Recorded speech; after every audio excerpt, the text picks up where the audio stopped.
The R sound in English can be a challenge to master. The R sound, as we say it in English, is unlike the R in most other languages. Many languages do have some version of the R, but in these languages, speakers say it quite differently from English speakers. In most languages, the R is a true consonant, with some noisy contact made with the tongue and another part of the mouth. In Spanish and Italian, it is the tip of the tongue vibrating on the gum just behind the upper teeth.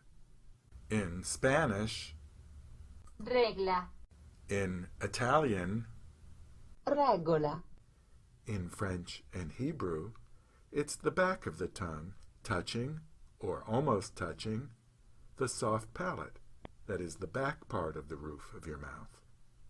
In French, règle, in Hebrew, rechor, here is the secret to mastering R in English. In English, the R is much more like a vowel.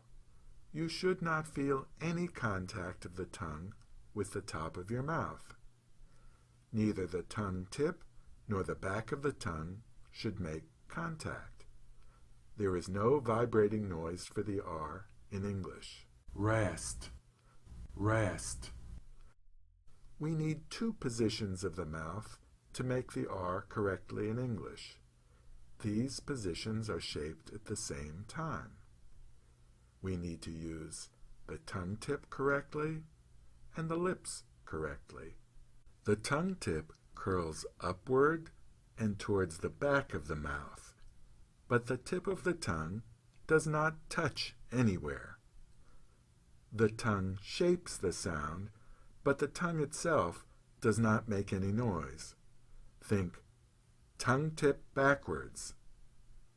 The second thing to remember is that the lips form a square shape, protruding slightly. Think lips forward, tongue tip back.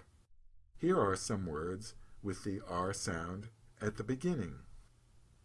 Read, reach, rich, rather, wrong, rust, room, Rome, Russia, round.